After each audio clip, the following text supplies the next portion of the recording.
selamat datang di channel Exploring Herbal. Ilmu herbal itu terus berkembang dengan penelitian yang dilakukan setiap saat di seluruh dunia.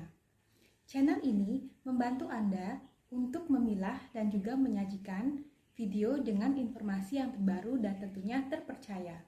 Tonton setiap video dengan lengkap sampai akhir dan juga secara rutin. Semakin banyak Anda menambah ilmu, maka semakin paham Anda tentang penggunaan herbal yang ilmiah dan rasional.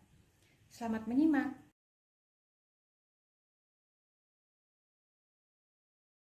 Lengkuas, pasti Anda kenal kan sama aromanya yang khas di semangkuk tom yum atau rendang?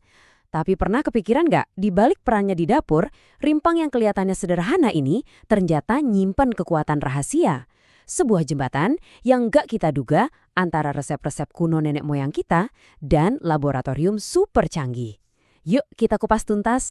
Pertanyaan ini tuh bukan cuma omong kosong loh, ini adalah kenyataan yang hidup dalam sepotong lengkuas. Selama berabad-abad, dia ini punya peran ganda. Nah, hari ini kita bakal bongkar semua rahasianya dan kali ini didukung oleh sains.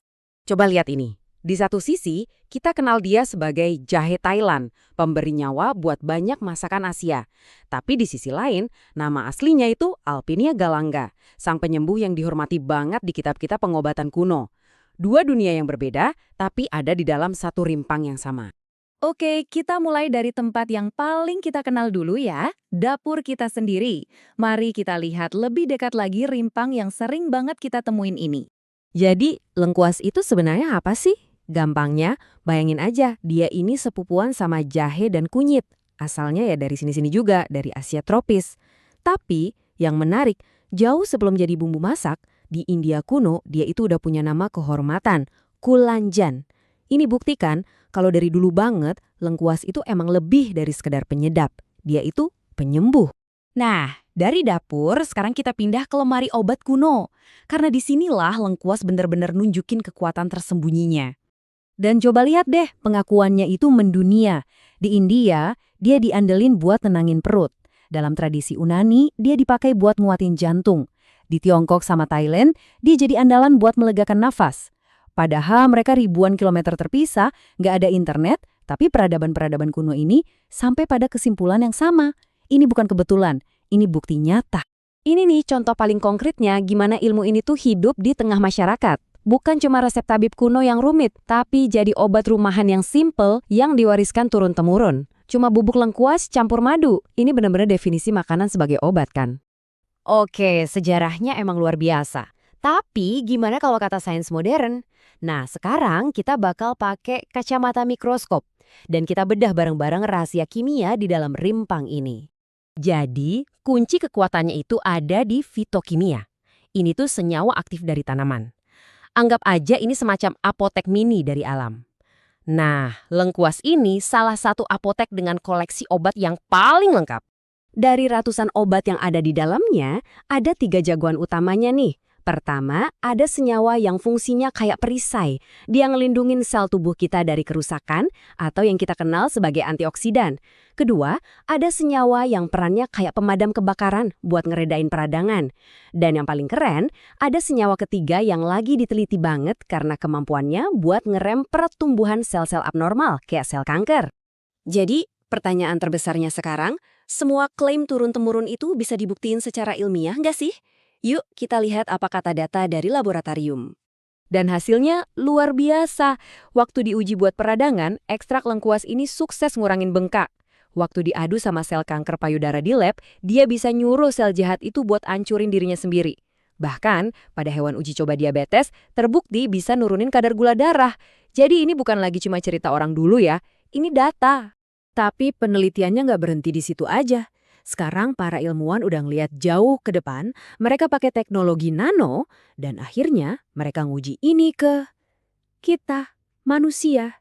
Gini, salah satu tantangan terbesar obat herbal itu kan gimana caranya biar bisa diserap tubuh dengan baik. Nah, disinilah nanoteknologi masuk. Para ilmuwan ini ngambil ekstrak lengkuas, terus dibikin jadi partikel-partikel super kecil. Tujuannya, biar senyawa aktifnya itu bisa diserap jauh lebih baik sama tubuh kita. Seberapa besar peningkatannya? 10 kali lipat. Coba bayangin deh, dengan bantuan teknologi nano, khasiat lengkuas yang diolesin ke kulit bisa nyerap 10 kali lebih efektif. Ini contoh sempurna gimana teknologi modern bisa ngebuka potensi penuh dari alam. Dan puncaknya, tentu aja uji coba ke manusia. Hasil awalnya benar-benar menjanjikan. Ekstrak lengkuas ini terbukti bisa ningkatin fokus dan energi mental. Efeknya mirip kafein, tapi tanpa rasa deg-degan. Malah, di studi lain, dia nunjukin potensi buat ngatasin salah satu efek samping yang paling ngeganggu dari obat antidepresan. Wah, ini temuan yang signifikan banget. Jadi, pertanyaannya sekarang, kapan nih kita bisa beli kapsul lengkuas di apotek? Perjalanannya ternyata nggak sesimpel itu. Coba kita lihat apa aja harapannya dan apa aja rintangannya. Oke, ini ringkasannya. Di satu sisi, harapannya gede banget. Data labnya kuat, teknologinya juga ada buat memaksimalkan potensinya. Tapi di sisi lain, masalahnya juga nyata. Kita masih butuh lebih banyak uji coba ke manusia. Kita perlu standar yang jelas biar kualitas tiap produknya sama. Dan tentu aja, jalannya masih panjang buat dapat izin edar dari badan regulasi. Pada akhirnya, ini dia pesan utamanya. Lengkuas atau Alpinia galanga itu bukan cuma bumbu atau obat kuno. Dia adalah jembatan yang hidup yang menghubungkan kearifan nenek moyang kita dengan kemampuan sains modern untuk membuktikannya dan bahkan menyempurnakannya. Jadi, lain kali Anda lagi di dapur, terus nyium aroma khas lengkuas, coba deh ingat lagi perjalanan luar biasanya. Dan coba tanyakan ke diri sendiri, jangan-jangan solusi buat tantangan kesehatan di masa depan sebenarnya udah tersembunyi di rak bumbu kita selama ini. Demikianlah pembahasan di video kali ini. Terus perbaharui ilmu Anda, karena ilmu herbal itu terus berkembang.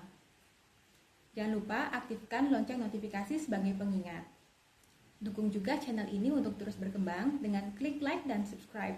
Anda juga boleh memberikan saran untuk setiap video dan juga memberikan pertanyaan seputar herbal di kolom komentar. Terima kasih sudah menonton. Sampai jumpa di video berikutnya besok pagi. Dadah!